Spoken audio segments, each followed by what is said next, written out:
할렐루야. 아멘. 우리 좌우에 계신 분들하고 인사합니다. 오늘도 승리하셨습니다. 오늘 신약의 이제 마지막 사람, 이제 바나바에 대해서 좀 살펴보도록 하겠습니다. 자, 바나바는 사실 원래 그 사람의 본명이 아닙니다. 본명이 아니에요. 본명이 뭐라고 뭔지 아세요? 본명? 본명은 이제 구브로 사람 요셉입니다. 요셉. 원래 이름은 구브로 사람 요셉이에요. 근데 이 사람에게 별명이 붙여진 거예요. 별명. 그게 이제 바나바라고 하는, 아니 바나바라고 하는 이제 이름이 붙여진 거예요. 그래서 이제 그 뜻이 무엇이냐? 위로의 아들이다. 위로의 아들. 바나바. 제가 계속 바나바라고 했나요? 시작부터? 아니죠? 그랬나요? 자, 바나바입니다. 바나바. 위로의 아들이라고 하는 그런 뜻을 가지고 있어요. 별명이 그렇게 붙어졌다라고 하는 것은 어떤 의미입니까? 그대로 살아야 한다라고 하는 걸 의미하기보다는 지금 현재 그렇게 살고 있다라는 거예요. 그러니까 별명과 이름은 조금 차이가 있어요. 자, 이름은 일반적으로 무엇을 의미하느냐? 그렇게 살아가기를 원한다라는 뜻이에요. 이름은. 근데 별명은 그렇게 살고 있는 사람한테 붙여지는 게 별명입니다. 그러니까 바나바라고 하는 사람은 이미 위로의 아들로서 그런 삶을 살고 있었다라고 하는 거예요.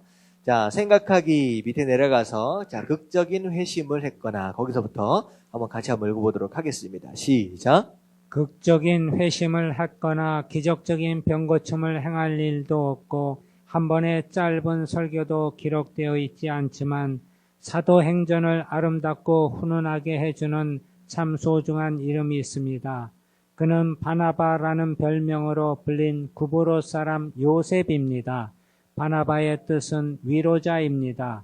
요셉은 어떻게 이와 같은 아름다운 별명을 얻게 되었을까요? 자, 이 바나바라고 하는 사람은 이제 소위 우리가 아는 바와 같이 베드로처럼 엄청난 설교를 해서 몇천 명씩 구원을 얻게 하고 뭐 그런 일들이 사실 기록되어 있지는 않습니다. 그리고 바울 사도처럼 엄청나게 기적들을 막 일으키며 막 그렇게 다녔던 그런 기록들도 사실 없어요. 그러니까 그렇게 큰 어떤 능력을 뭐 행하는 그런 사람은 아니었다라고 하는 거. 하지만 사도행전의 역사 가운데 딱 읽는 순간 마음을 따뜻하게 만들어주는 바로 그런 사람이 바로 바나바의 역할이었다라고 하는 거예요. 자, 1번을 보면 필요를 볼 줄 아는 사람이었다라고 하는 거예요. 자, 누구의 필요겠습니까? 다른 사람들의, 나의 필요가 아니라 다른 사람의 필요를 관심 있게 봐주고 필요에 대해서 어떻게 해야 할지를 아는 사람이었다라고 하는 거예요. 자, 밑에 보면 대부분 가난했던 사람들로 이루어진 초대교회 성도들의 어려운 형편을 아는 구브로 사람 요셉은 조용히 밭을 팔아 사도들에게 바쳤습니다. 그러니까 그 당시에 교회에 뭐가 필요하느냐라고 하는 것을 알고 그 필요를 따라 행동으로 옮길 줄 아는 사람이었다라고 하는 거죠. 자, 사도행전 4장 36절부터 37절까지 말씀 한번 읽어보도록 할게요. 시작. 구브로에서 난 레이족 사람이 있으니 이름은 요셉이라 사도들이 일컬어 바나바라 번역하면 위로의 아들이라 하니 그가 밭이 있음에 팔아 그 값을 가지고 사도들의 발 앞에 두니라. 자, 밭이다라고 하는 건 땅이잖아요. 자, 오늘날에는 땅을 사두고서 투자의 가치로 사용을 합니다. 특별하게 뭐 건축을 하지 않는 이상. 하지만 그 당시에 이게 있어서의 밭이다라고 하는 거면 뭐라고 얘기해야 되냐? 생존수단이에요. 먹고 사는 문제예요. 이걸 팔아버렸다라고 한다면 도대체 어떻게 먹고 사나, 염려할 수밖에 없는데, 이제 그거보다는 이제 교회의 어려운 상황들이나 이런 부분을 더 소중하게 생각했었다라고 하는 거죠. 그래서 밑에를 보면, 많은 사람이 자기 일이나 자기 필요 외에는 무관심합니다. 그러니까 내가 뭘 필요로 하는지, 내가 뭘 원하는지에 대해서는 엄청 관심이 많지만, 다른 사람의 필요와 다른 사람의 관심에 대해서는 별로 무관심하는 것이 일반적인 사람이다라고 하는 거예요. 자, 그래서 이제 상대방이 무엇을 원하는지 전혀 느끼지 못합니다. 하지만 바나바는 다른 사람의 무엇을 볼 줄 아는 사람이었다? 필요를. 네, 필요를 볼 줄 아는 사람이었다라는 거예요.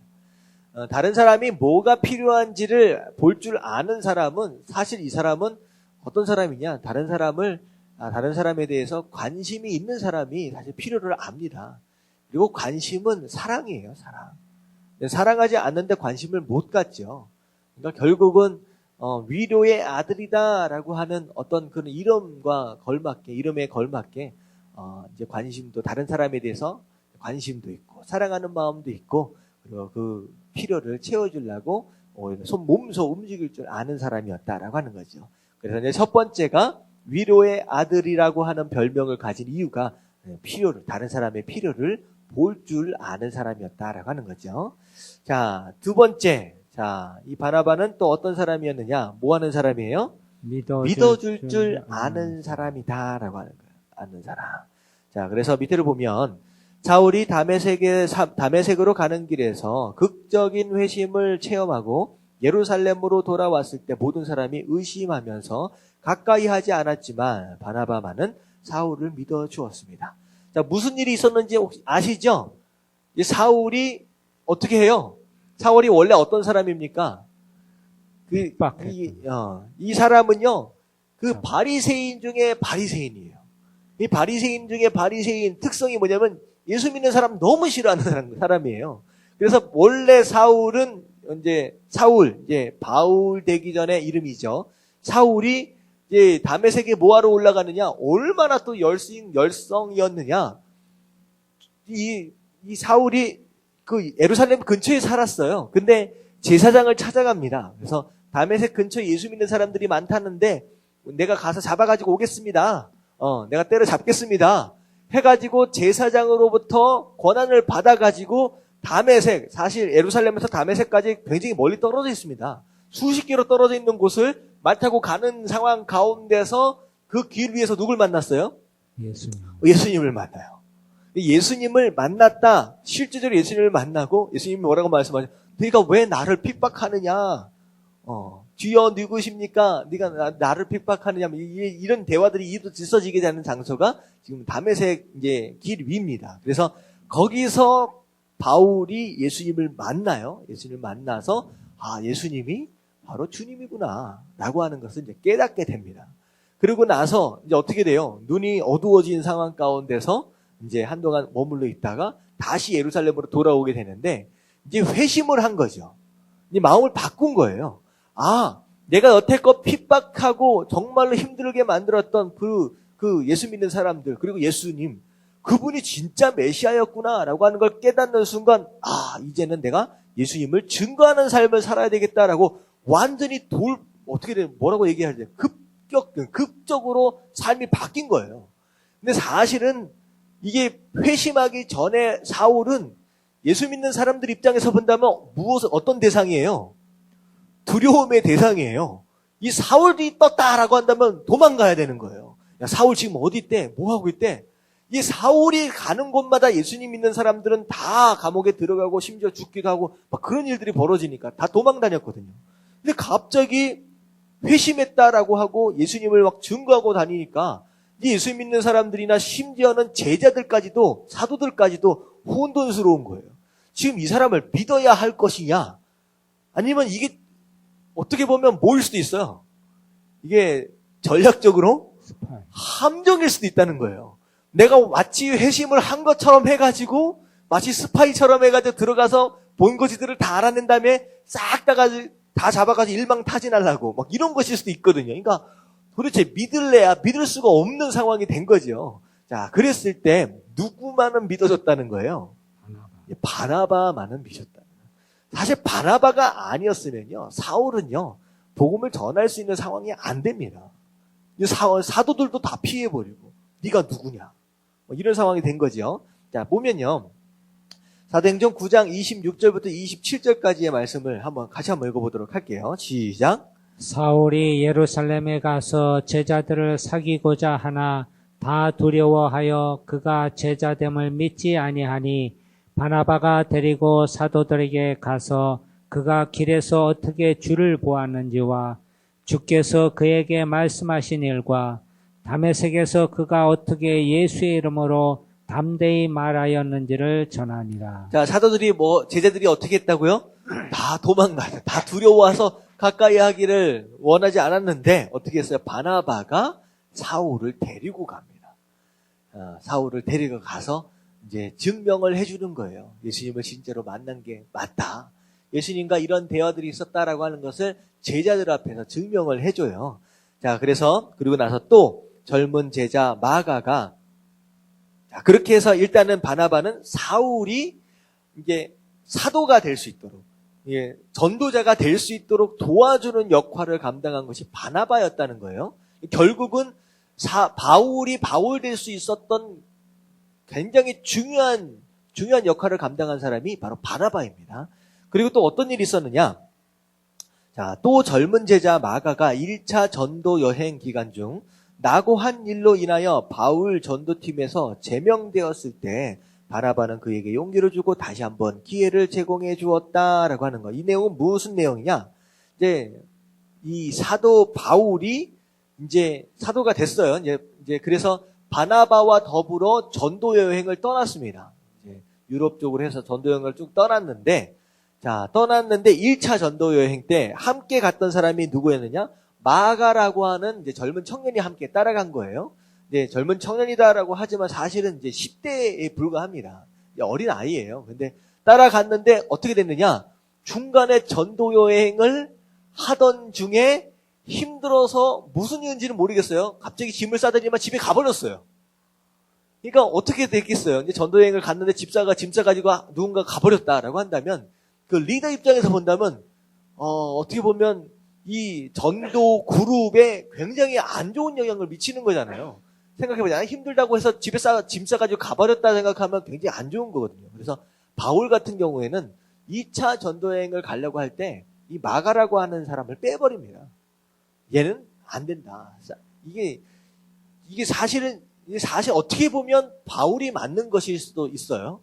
이 바울이 1차 전도여행을 가서 경험한 것으로 봐서 엄청난 픽박과 더불어서 뭐 생사를 넘나드는 그런 일들이 많이 있었잖아요. 그러니까 선교는 장난이 아니거든요. 그러니까 마가라고 하는 이 어린아이, 그리고 짐 싸가지고 집에 가버릴 정도의 이 정도 정신 상태를 가지고서는 전도 여행을 함께 할 수가 없다라고 하는 것이요. 그래서 바울은요, 빼버렸어요. 근데 바나바는 어떻게 했느냐? 그래도 하고서 데리고 가려고 애를 씁니다. 그게 이제 사도행전 15장 37절부터 38절까지의 내용이며, 이제 같이 한번 읽어볼게요. 바나바는 시작. 바나바는 마가라 하는 요한도 데리고 가고자 하나 바울은 밤빌라에서 자기들을 떠나 함께 일하러 가지 아니한 자를 데리고 가는 것이 옳지 않다 하여. 자, 여기까지요. 자, 어떻게 되느냐? 결국은 바울과 바나바가 이 일 때문에 대판 싸워요. 그래서 이게 보면 이제 목회자들끼리 중간에 의견이 이제 안 맞으면 이제 싸우기도 한다라고 하는 게, 심지어 바울과 바나바까지도 싸우게 된 거죠. 근데 사실 누가 양보를 하게 되느냐? 이제 바나바가 양보를 하게 됩니다. 양보를 하게 돼요. 자, 그런 상황 가운데서 따로 선교팀을 꾸리게 되죠. 그래서 바나바가 이제 마가를 데리고 따로 출발을 합니다. 자, 그래서 이와 같은 자, 바나바의 뭐입니까? 거기서 믿음이에요. 믿음. 밑에 네모 칸에 들어가야 될 게 믿음이에요. 자, 이와 같은 바나바의 믿음은 그가 마가복음의 저자가 되도록 해주었으며 결국은 바울에게도 더욱 소중한 사람이 되도록 했습니다. 이게 사실 바나바가 아니었다라고 한다면요, 마가라고 하는 이 사람은 이제 청년이었잖아요. 어린아이였는데 결국은 여기에서 도태되면서 이제 어떻게 됐겠습니까? 사역에 이제 감당을 하지 못하게 되겠죠. 근데 바나바가 끝까지 끌어주는 것으로 인하여서 마가가 결국은 어떤 사람이 됩니까? 여기에 신약 성경에 마가복음을 쓴 마가가 이 마가라는 거예요. 그러니까 바울 같은 성격은요, 엄청나게 일들은 잘 감당하지만 사람을 키우는 일은 사실 쉽지가 않다는 그 성격 가지고. 근데 바나바 같이 위로하는 아들로서 정말로 부족한 사람을 끝까지 믿어주고 참고 끌어주는 바로 그런 모습으로 인한 마가가 정말 마가 될 수 있도록 오히려 바나바가 도와줬다는 거예요. 그리고 나중에 바울이 깨닫습니다. 마가가 소중한 사람이다라고 깨닫고 마가 보고 오라고 얘기를 해요, 나중에. 그러니까 바울도 나중에 나이가 들어서는 알았겠죠. 내가 바나바와 싸운 게 잘못된 것이었구나라는 것을 나중에 깨닫게 될 겁니다. 그리고 나서 이제 바나바가 맞는 거였다라는 생각을 또 하게 되는 것 같아요. 그래서 이 보면 만약에 바나바가 오해와 위험을 무릅쓰고 바울과 마가를 변호해주지 않았더라면, 자, 우리가 아는 위대한 사도 바울과 성경의 기록자 마가는 존재하지 못했을 것입니다. 정말로 보이지 않는 곳에서 잔잔하게 사람들을 키워나가는 바로 그런 역할을 감당한 것이 바로 바나바였고, 바나바의 무엇 때문이냐? 믿음 때문이라는 거예요. 믿음 때문. 사실 예수님도 마찬가지죠. 그냥 불같은 성질만 있는 베드로. 베드로 보고 뭐라 그래요? 맨날 흔들리는 갈대잖아요. 원래 시몬이죠, 시몬. 베드로의 원래 이름이 시몬. 시몬이 무슨 뜻이에요? 갈대란 뜻이잖아요. 갈대 보고 뭐라고 얘기하냐면 너는 반석이다. 베드로가 반석입니다.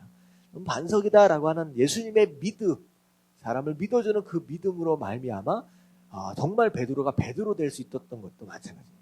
결국은 누군가가 정말로 제대로 세워져 갈 수 있으려면요, 가장 필요한 게 믿음이다라고 하는 거예요. 그 사람에게 믿음을 심어주는 게 굉장히 중요하다라고 하는 거예요. 그래서 여기 이제 계시는 분들은 이제 부모된 모습으로서 자녀들에게 무엇을 심어주는 게 가장 중요하느냐? 야, 너 이것도 못했냐? 너 저것도 못했냐? 라고 하는 어떤 비교 의식 가운데서 오는 책망이나 어떤 그런 것보다는 오히려 믿음을 심어주는 게 좋다는 거예요. 내가 너를 믿는다는 거예요. 자녀를 향해서 내가 정말로 하나님 앞에 귀하게 쓰임 받을 것이다 라고 하는 거예요. 내가 지혜로운 사람으로서 정말로 소중한 삶을 살 것이다, 존귀한 삶을 살 것이다 라고 하는, 내가 너를 믿거든 하는 그런 믿음을 심어주는 것이 굉장히 중요합니다. 그리고 사실 자녀들뿐만 아니라 가정 안에서 부부끼리도 마찬가지예요. 남편에게, 아내에게 믿음을 심어주는 거예요. 비록 지금은 조금 모자란 모습이 있다라고 할지라도 그런 모습을 심어주면 사람은 그 믿음을 따라 변하게 된다라고 하는 거. 제가 그런 예를 한번 드린 적 있죠. 저 남태평양 지역에서 그 어떤 빼짝 마른 그 아내를 데리고 오면서 엄청나게 돈 많이 두고서 데리고 왔는데 나중에 어떻게 됐어요? 막 이만해졌다고. 정말 그때 당시 그 지역에는 이렇게 오히려 뚱뚱한 여자가 미인이었거든요. 근데 허랴허랴한 여자 데리고 오면서 뚱뚱한 여자 데리고 오는 정도의 가치를 지불하고 데리고 왔어요. 이제 미쳤다라고 얘기를 했지만 나에게 있어서 이 여자는 믿을만한 가치가 있다라고 얘기를 하면서 항상 그렇게 대해줬더니만 1년, 2년 지나니까 이렇게 됐다고. 그래가지고 결국은 믿음을 심어주는 게 가장 중요하다라고 하는 거. 이제 바나바가 바로 그런 사람이었다라고 하는 겁니다. 자, 마지막으로 물러설 줄 아는 사람이었다라는 거예요. 자, 밑에 보면요. 자, 많은 사람이 다른 사람의 장점을 보게 될 때 열등감을 느끼게 되고, 다른 사람이 부각될 때 자신의 위치를 잃을까 염려합니다. 하지만 안디옥 교회의 지도자요, 선교팀의 리더였던 요셉, 이게 이제 요셉은 이제 바나바를 의미합니다. 신앙의 후배여 멤버인 바울의 영성에 뛰어남을 보고 소리 없이 그에게 수석 지도자의 자리를 양보했습니다. 무슨 내용이냐? 사실은 이 위의 스토리서부터도 좀 말이 안 돼요. 안디옥 교회의 담임 목사가 누구였다는 거예요, 원래가. 이제 원래 담임 목사는 바나바입니다. 바나바예요. 그리고 지금 바나바에 의해서 바울이 바울 될 수 있었거든요. 근데 이 마가라고 하는 애 때문에 담임 목사와 대판 싸운 거예요. 이게 쳐다보지도 못할 상대거든요. 근데 이게 이제 싸워질 수 있다라고 하는 것이 바울의 성격도 문제겠지만 어떻게 보면 바나바가 그걸 받아준다라고 하는 그런 온유한 마음이 굉장히 중요한 거예요. 뭐 그런 마음을 가지고 있었다라고 하는 거. 그리고 이 바울이 사실 하나님께서 바울을 사용하시기 위해서 특별한 은사도를 주셨거든요. 그래서 설교도 마찬가지고 영성도 마찬가지고 열심도 마찬가지고 정말로 선교에 미친 사람이었어요. 그러니까 하나님이 쓰시거든요. 근데 바나바가 딱 보니까 하나님이 이 사람을 쓰시겠구나라고 하는 그런 모습 딱 발견하고서 잠잠히 어떻게 보면 수석의 자리를, 리더의 자리를 조용히 물려줍니다. 그게 어디서 볼 수 있게 되냐? 이 앞에 부분만 읽어볼게요. 사도행전 14장 14절부터 15절을 보면 처음 어떻게 시작하냐? 두 사도 바나바와 바울이 듣고 옷을 찢고 라고 시작합니다. 이게 전도 여행 가운데 있었던 일이에요. 근데 분명히 누구의 이름이 먼저 나와요? 바나바와 바울이라고 나옵니다. 이거는 어쩌다가 생긴 순서가 아니에요. 다시 말하면 이 선교 여행의 리더는 누구라는 거예요? 바나바가 리더입니다, 지금. 근데 갑자기 사도행전 15장 한 장밖에 안 넘어갔어요. 한 장밖에 안 넘어갔는데 자, 15장 35절 앞에 어떻게 시작됩니까? 바울과 바나바. 다시 말하면 선교 팀의 리더가 아무런 어떤 근거도 없이 어떻게 보면 문제도 없이 그냥 바울로 쓱 바뀌어버려요. 그러고 나서 사도행전 14장 전까지만 해도 무조건 바나바와 바울이었거든요. 근데 15장서부터는요, 이 이후로 전부 다 바울과 바나바로 다 바뀌어버립니다. 그러니까 자연스럽게 리더가 바뀌었어요. 근데 이것 자체를 바나바가 이제 수용해줬다는 거예요.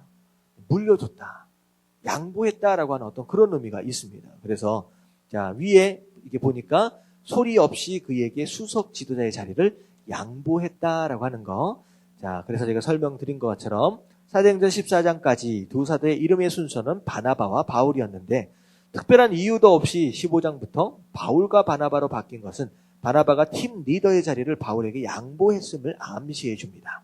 자, 그는 다른 사람의 장점을 인정하고 오히려 물려줄 줄 아는 사람이었습니다. 세상은 지금 소리 없이 많은 사람을 부욕해 해주는 바나바들이 나타나기를 간절히 기다리고 있습니다. 결국은 물론 바울처럼 앞장서가지고 뭐 이런 기적과 이적들을 일으키면 엄청난 카리스마로 막 뒤집어 엎는 그런 사람도 필요하지만 사실 바나바처럼 보이지 않는 곳에서 자, 필요를 채워주고 믿음으로 사람을 세워주고 그리고 정말로 괜찮은 사람이 등장을 하게 되면 그 리더의 자리, 자기 자리까지도 양보할 줄 아는 바로 이런 사람들이 있어야 한다라고 하는 거. 그래서 우리가 바로 그런 바나바의 모습으로 살아야 한다라고 하는 걸 좀 생각해 볼 수 있는 시간인 것 같습니다.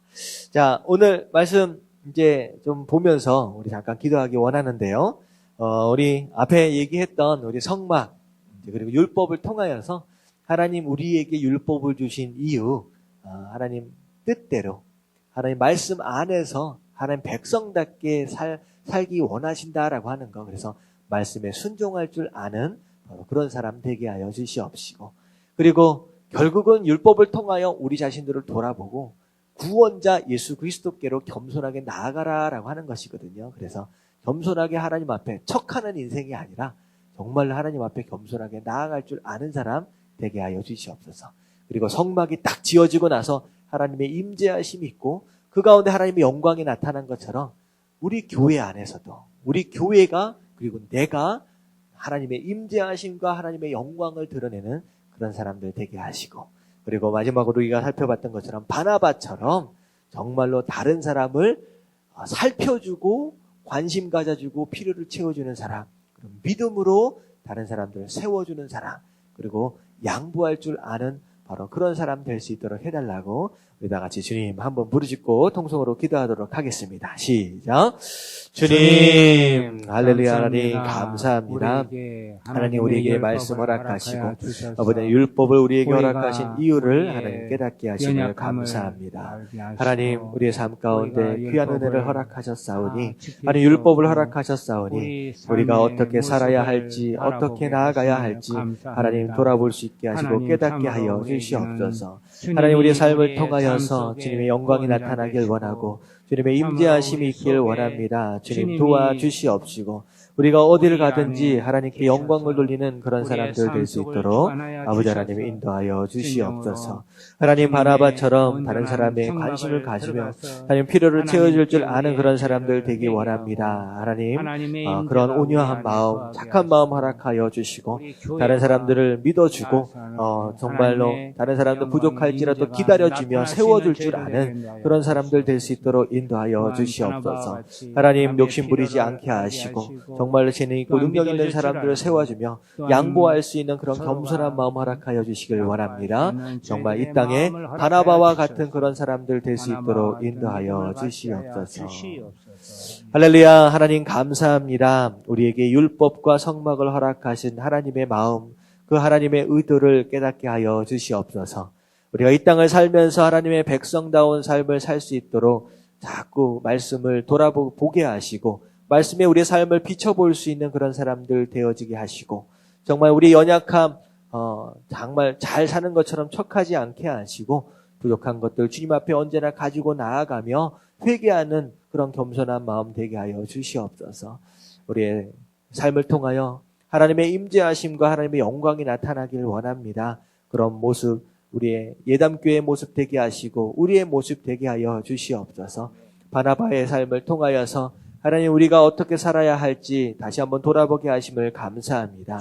정말 내 욕심만 채우는 사람이 아니라 다른 사람들의 필요에 관심 갖고 필요를 채워줄 줄 아는 사람, 그리고 믿음으로 다른 사람들을 세워줄 줄 아는 사람, 그리고 양보할 줄 아는 겸손한 사람들 되게 하여 주시어서 이 땅 가운데 정말 바나바처럼 보이지 않는 곳에서 많은 사람들의 마음을 따뜻하게 만들고 많은 사람들을 리더로 세우는 좋은 사람들 될 수 있도록 인도하여 주시옵소서. 이 모든 말씀 우리 주 예수님의 이름으로 기도드리옵나이다. 아멘. 아멘. 예수님께 감사의 박수 한번 올려드립시다. 할렐루야. 우리 좌우에 계신 분들하고 인사합니다. 잘해봅시다. 자, 우리 하나님을 만난 사람들 오늘로서 끝났어요. 다시 한번 격려의 박수 할게요. 할렐루야. 수고하셨어요.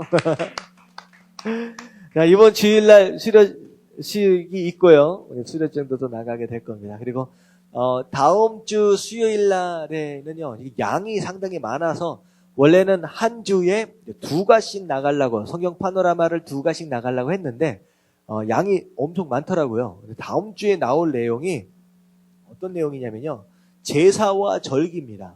어떻게 보면 제사는 우리가 익숙해요. 지난 작년에 우리가 이미 살펴봐서 그 내용을 조금 제가 이제 점검을 했고요. 그리고 절기에 대해서도 조금 우리가 살펴봤는데 양이 좀 많아가지고 한 과만 다음 주에 이제 커버를 하도록 하겠습니다. 그리고 이제 앞으로 이제 양이 많으면 하나를 커버를 하고요. 양이 좀 적으면 이제 2과를 커버를 하면서 그렇게 해서 올해 안에 제 생각에는 올해 한 가을 되기 전에 성경 파노라마를 한번 다 마칠 수 있을 것 같아요. 신약까지 쭉 한번 가면 성경이 이런 내용들로 채워져 있구나, 흐름이 이렇게 가고 있구나라고 하는 것을 이제 한눈으로 이제 볼 수 있는 그런 게 될 수 있을 것 같습니다.